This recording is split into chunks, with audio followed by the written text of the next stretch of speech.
All right, all right, all right. How you doing? Can you hear me? Yo, what up? What up? What up? What it do? How you How doing? you? Hey man, come on. We here. We got my boy Ty Breakout up in the building. Woo, woo, woo, I woo. see what your DSU. Boom. Yeah, yeah, Hornets. Let's go. It was homecoming weekend, had to represent.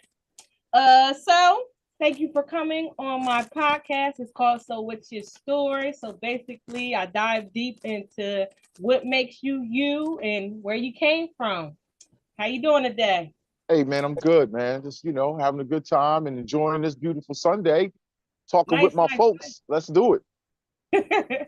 So, first question, where did you grow up and where are you born?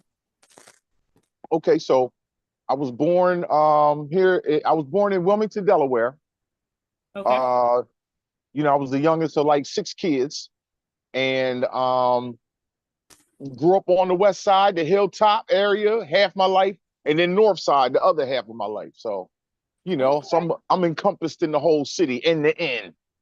Hold on. You the sixth kid? Yes. All right. And guess So, what?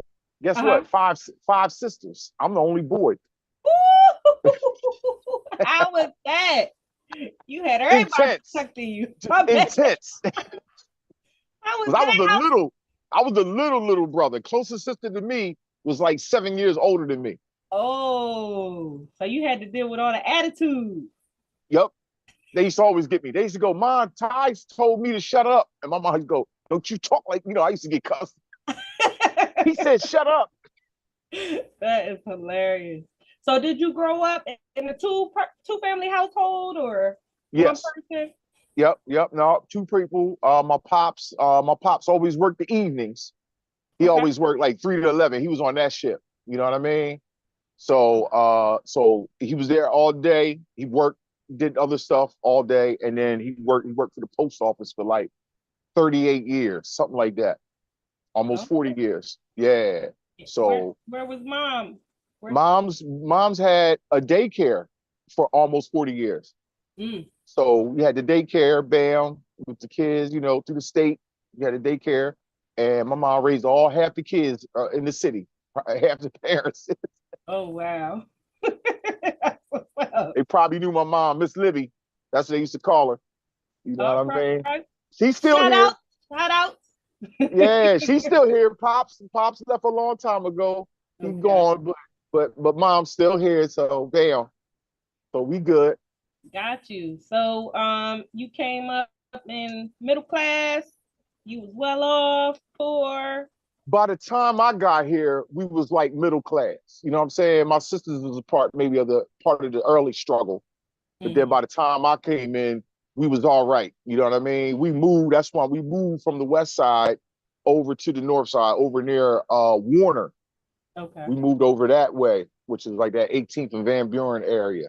So Mhm. we moved over there, and I probably was about, I don't know, probably about 12, something like that. All right. So Yeah. what brought you to comedy?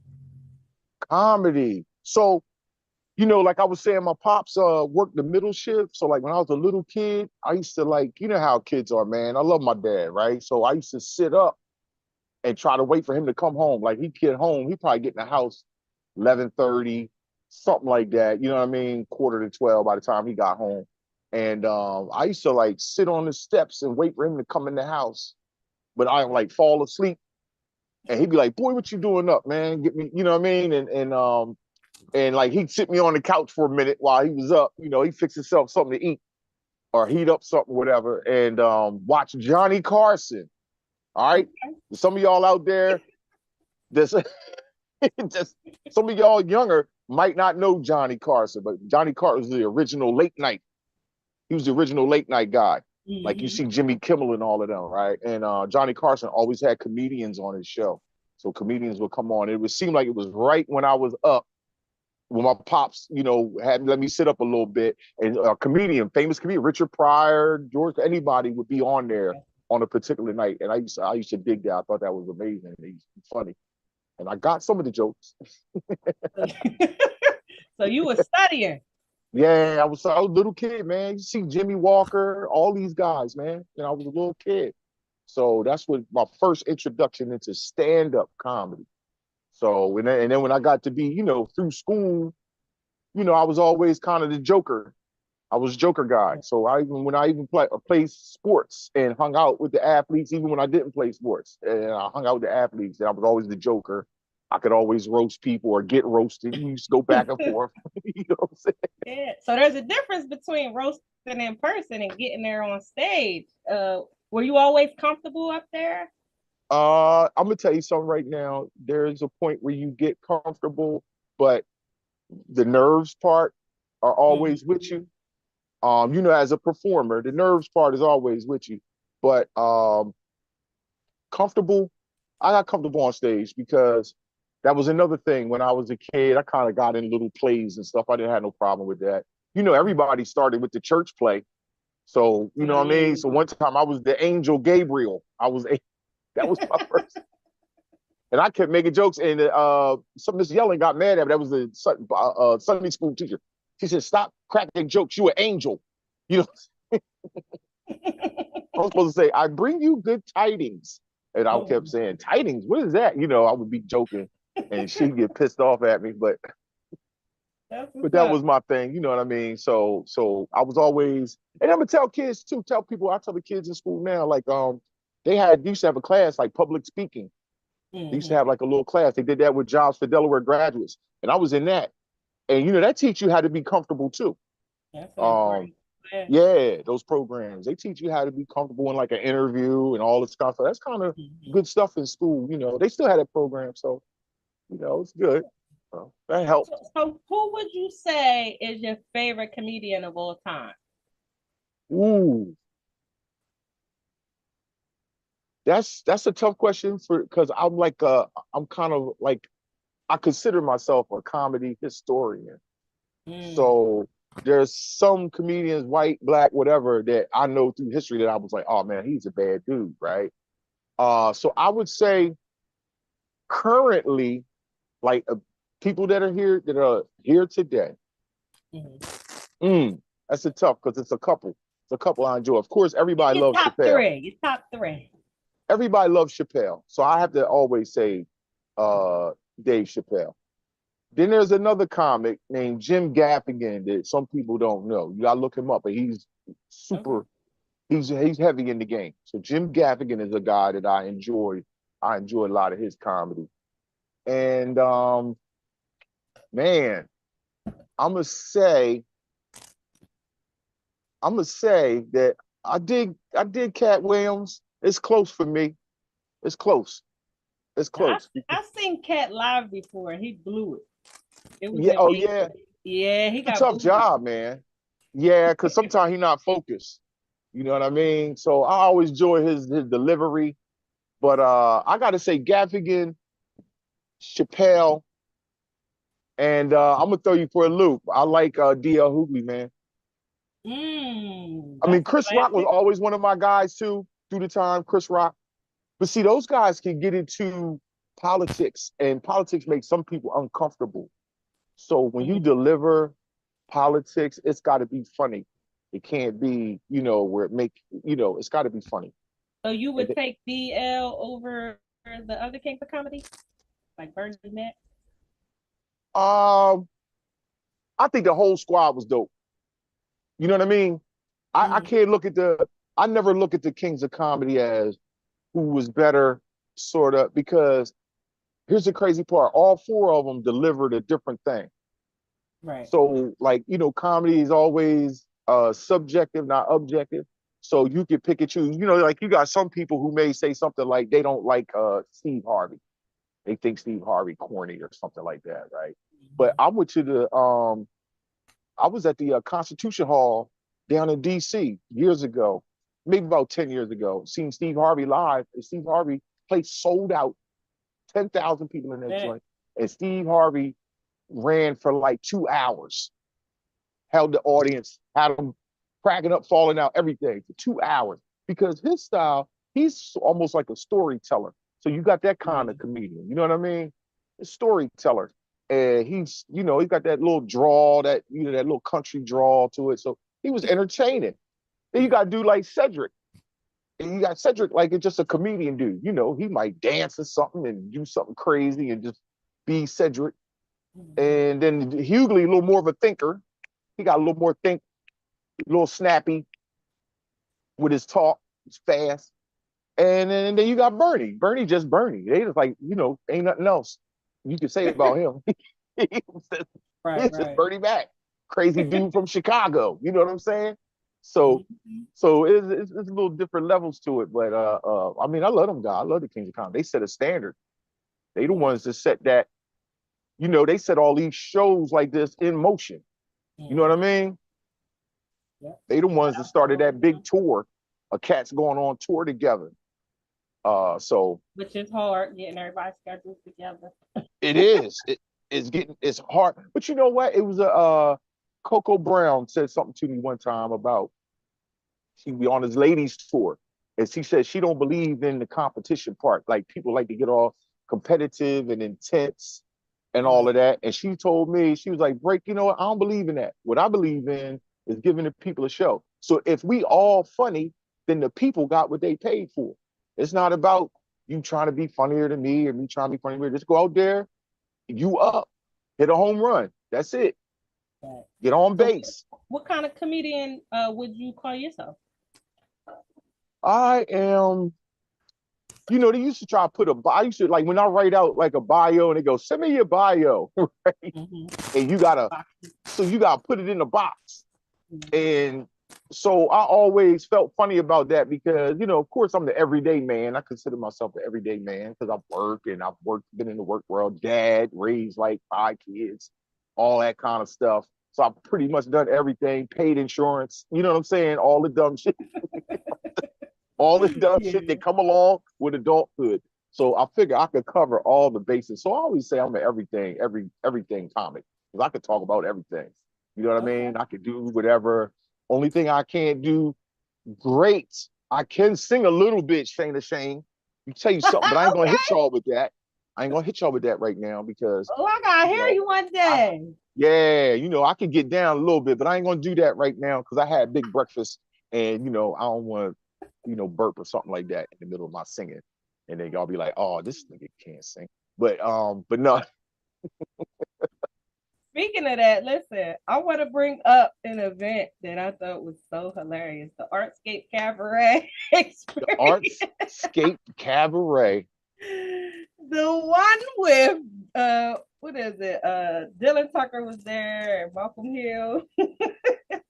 Tell me what happened during this event because it was hilarious. You had people getting up because they were upset. Yeah, because what they did, they talk about somebody mom in there. Somebody, I was like, yo, that's my man's mom and shit. Don't. Oh boy. But she laughed, but he was like, how old? You don't ask no lady real late, how old are you? You know what I'm saying? You don't ask nobody mama no question like that. She obviously 70 something.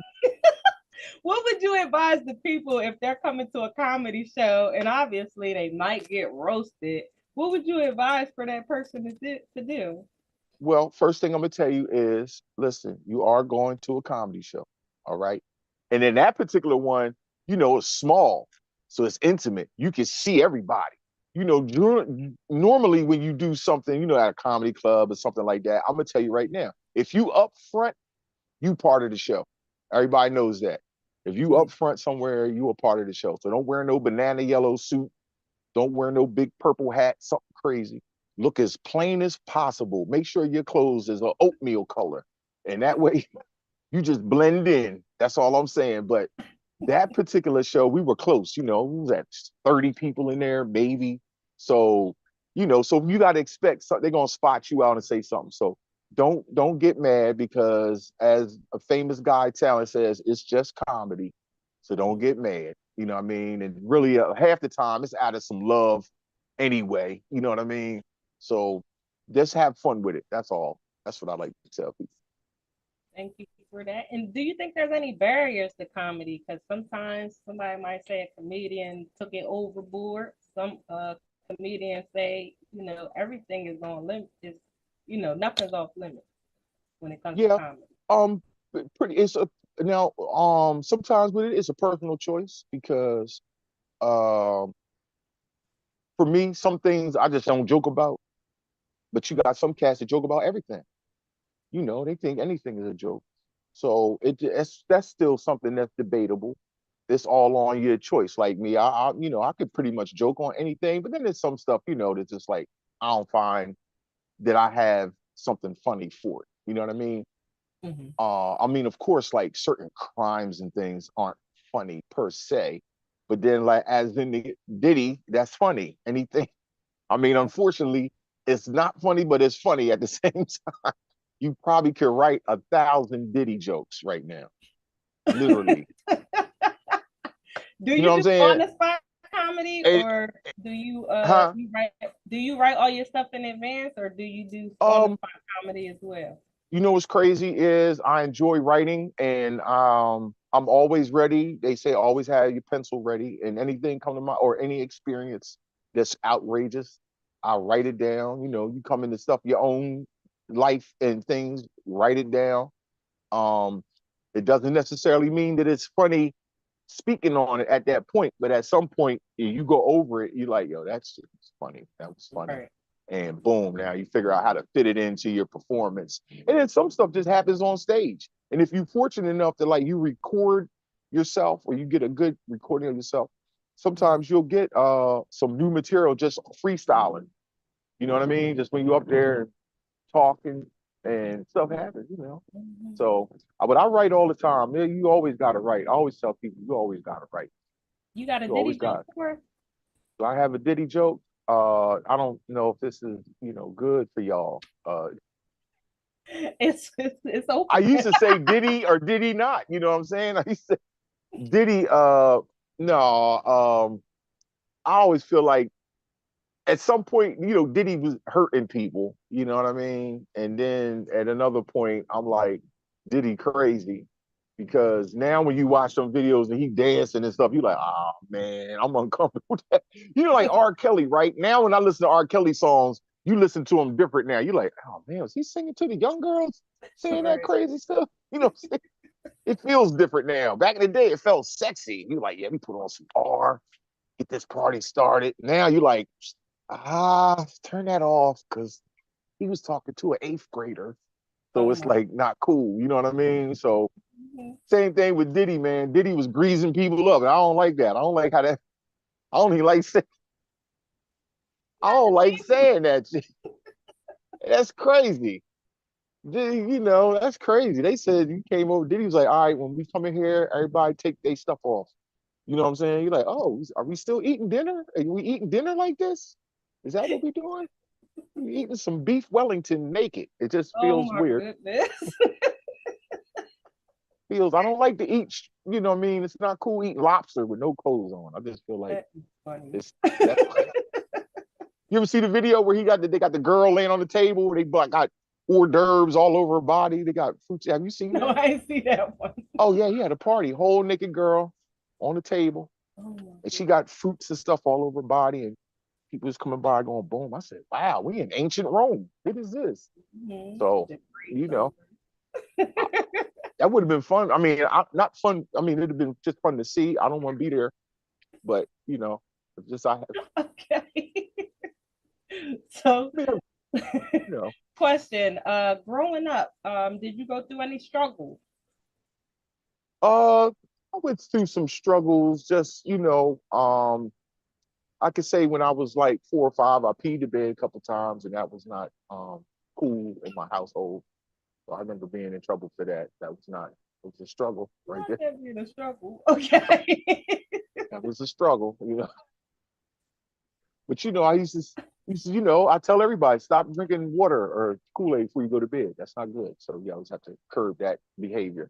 But I was about 4 or 5, so that's cool. But struggle wise, yeah, I mean my people's, my folks worked all the time. So God bless them because that they help, provide a decent a good, growing up. So it wasn't much of a struggle in that aspect because, my people's work all the time. So they kind of set a standard and they showed me how you just got to stay busy, you know what I mean? And keep focused. So that part I appreciate, but it was I never had no time where we couldn't eat or anything of that nature. You know what I mean?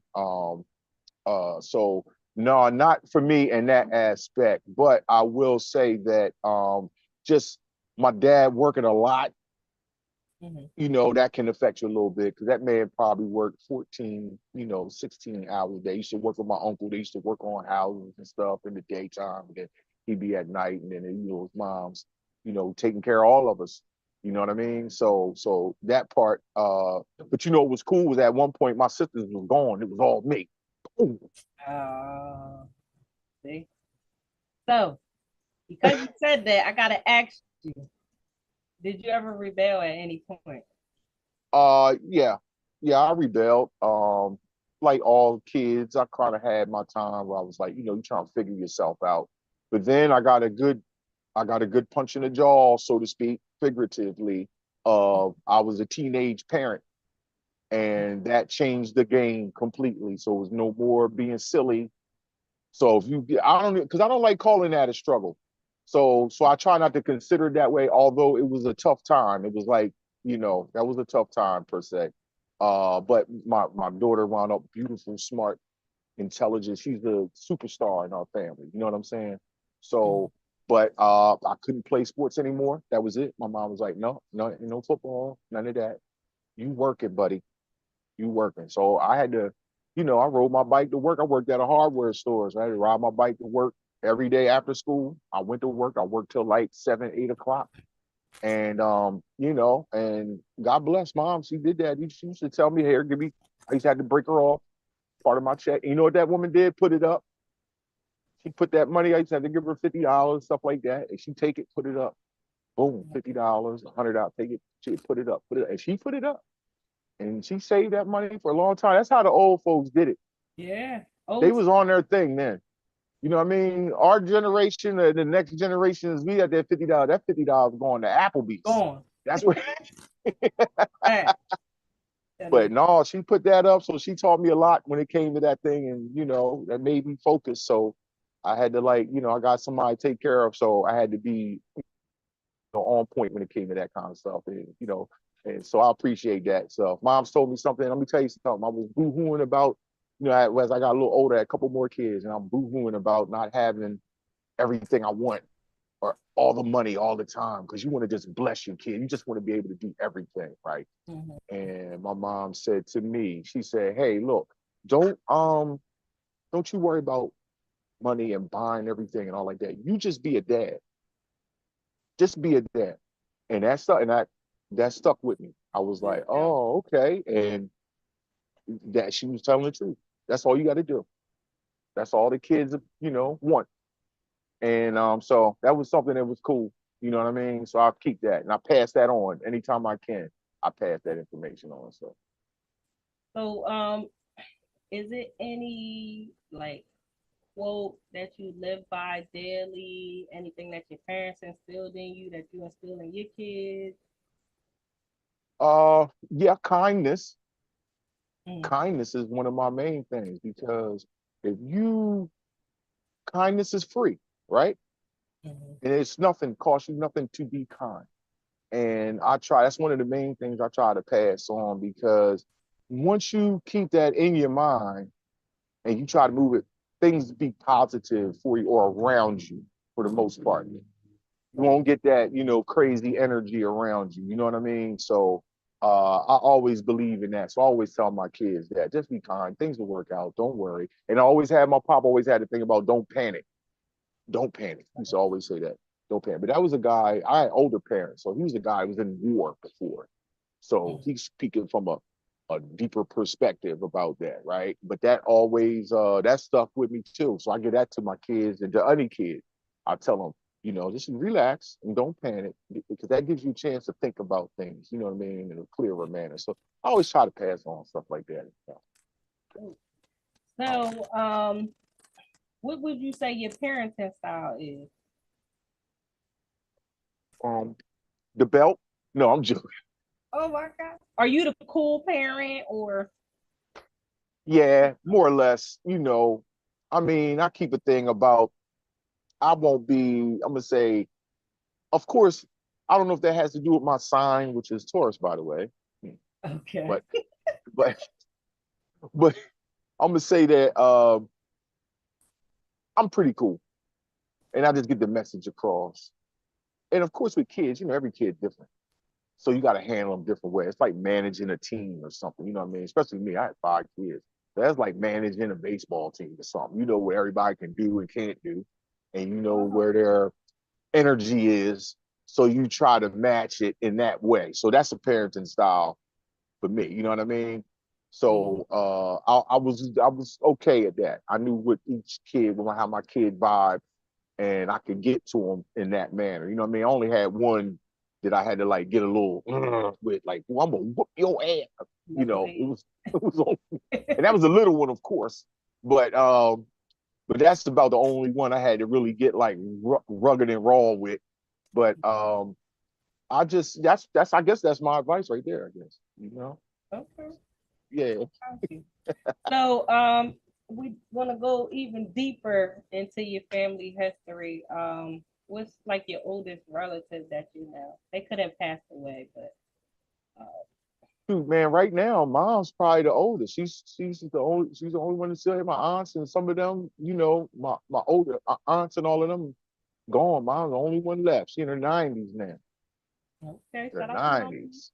So mom's hanging in there. But I still got some great cousins. We're all kind of close to the same age now. Aunts. I got a Mm. couple aunts that's like, maybe in the one of my favorites is Miss Bernice, basically, which is like a pseudo auntie. And Okay. so she's the one, she's still an old sage that passes on that stuff from the old days and can tell you things and tell you how to bake a cake from scratch. You know what I'm Nice. You know what I mean? 3 sticks of butter, she can give you all that kind of stuff. So Is everybody from Delaware or well, my people's originally from North Carolina and New York City. So that's okay? how my folks got together. So they from all over the map, which connects me with those areas. But then for the most part, everybody else is pretty much from here. So yeah, yeah. So we stretch out a little. California, I got family out in California that you know what I mean. I didn't really meet them until I was in high school. Mm. So it's family. You know how that is as you grow up, then you find out, you know what I mean? Yeah. Then a town like this, you be finding out people your cousin you didn't even know. You say, man, I've been going to school with you Fact. for the past 6 years. You my cousin. I had a couple cousins around town here where I known them since I was a kid, and then they was over the house on Easter, and my people's like, oh yeah, this your cousin, such such. Such. Wait a minute, I known them since we Didn't they family, go to man. school? Yeah, we family. So that's always fun. You know what I mean? Have you ever did your ancestry DNA? Not really, but my daughter says we should do it, and I'm trying to do that because I always watch Louis Gates. You ever watch him? Finding Your Roots. Yep, yep, yep. Finding Your Roots is a great show. Hmm. So yeah, now of course they spend some money on Oh Finding Some Roots. yeah, the Yeah, whole that's pretty. quality of the production is Yeah, good. they find a way as deep as they go. I mean, they go to the Library of Congress and Mhm. stuff like that and find shit. They be Yeah, finding records from 1790 and stuff like that. So, before that. but yeah, yeah, I'm interested in it. You know what I mean? You mess around, you don't know what's in the background. You know what I mean? Might be Mhm. Greek or something. You might. Might, you know, but Like that's where the light skin came from. that might be. That's what I'm saying. But you know what? And we we have our thing is pretty. Actually, I always believe in this thing as Black Americans. We're not actually African American. I believe that. I believe we're Black American. We had the only experience. Our experience here in this country is unique from anybody else's in the world. So we Hmm. like got our own thing because our background is so blended that we really got our own thing. Hispanic and Black was kind of the same bloodlines basically, and then our history goes back, and then you're talking about Black folks are pretty much, however it is in your bloodline, you pretty much probably seventh generation, eighth generation American, when it comes to that. So I always believe in that. We just one thing of our own here. You know what I mean? So Okay. that's just a little bit. We're gonna get you to figure out some more though. You're gonna get back there. We're gonna So get back. I'm a tell me, follow it with you. I need two things from you. I need Okay. one, I need for you to tell me the funniest moment you've ever had in your life. And then the second thing, the saddest moment you ever had. Ooh, the funniest moment and the saddest moment. Um, I'ma say, uh, let me say the saddest moment outside of, parent pops passing away, which is pretty sad for me. But because I think about that all the time. But I had a cousin of mine, one of my favorite cousins, Gilbert Hunter, one of my favorite cousins, and he was a musician. That was somebody that I got show business from too. So he used to be in Fat Larry's band, which was a band here. He used to do all kinds of stuff. He played the bass. He could play the piano. He was fantastic. And he had like a stomach cancer, and I seen him decline. And I got to, what I mean? Like the thing with my pop was it was sudden. Pops, it was a Sunday morning. He was reading the newspaper, Sunday newspaper. Boom, my mom called me. That was that thing. But then my cousin Gil, he went down and down and down and down and down. You know what I mean? And I watched the whole. I visited him and watched the whole thing. So that was intensely sad right there. That was bothered. I don't like talking about it now. I'm about to get. Get But off subject that there. was tough. Yeah, that was tough. Now the funniest thing was when I do comedy, I do piece, especially when I headline. I got a piece that said that I say ask me anything. I'll do a whole set, and this is when I'm doing like, they say you headline. I'm doing like 45 minutes or something, an hour or something like that. So I'll close it out with a piece, ask me anything, and that allows me to like have a Q&A with the audience. So they'll ask me anything and I'll joke about it, right? And one time this older lady up front says, she was like, I asked you, and I say, okay, what you got, man? What you got? I asked her name, Bones. She was like Eloise or something. And then she said, do you know that your zipper down? So I'm like, you mean the whole time I'm on stage, my zipper was down? And nobody said nothing. And I said, yo, I was like, oh man. And then she gonna say, oh, it's all right. I didn't see nothing. I was like, oh, damn. It was nothing to see neither, huh? Damn. That's very hurtful. Very hurtful, Shane. Oh man, that's crazy. But I always remember that. I'm like, man. And I had a great set. Now I know why they was laughing a lot. They were really Oh, laughing. So, that's what's up. That's what's up. so So, what would you say you want your legacy to be? um, let me see. They always say the greatest wealth, the greatest legacy, the legacy you give away. Mm, So I want my legacy to be that people enjoyed my company. I bought maybe smiles and not, down. I was up. So you always feel up when you were with me. All right, that's it. I can't say anything greater than just your remembrance are good memories. When you bring my name up, it's a great conversation. You know what I'm saying? So I just want to do that. Just not even purposely, just what it is. You know what I mean? So I don't, some people make it, kind of selfish, or I just want to leave, but leave my kids in good graces, and leave everyone that was knew me to say, bro was cool. That's it. That's yeah. it. I mean, not to be morbid. I mean, legacy could be currently what we on now. You know what I mean? But just that good vibes. That's all. That's all, man. That's So I all. got one more question before I let you go. Have you ever had a time where you are like really, really serious, like you upset? It could have been something that was going on, but people think because you're a comedian that you always joking or whatever. Have you ever had a moment like that?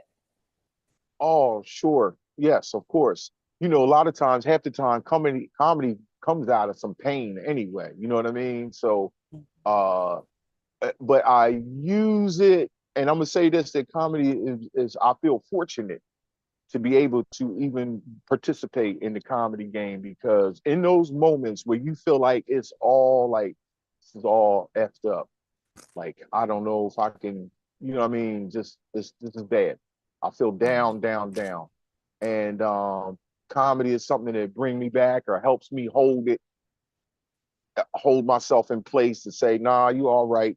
You're all right. You all right. So I just have to say that. I'm gonna just say the comedy game helped me out, man.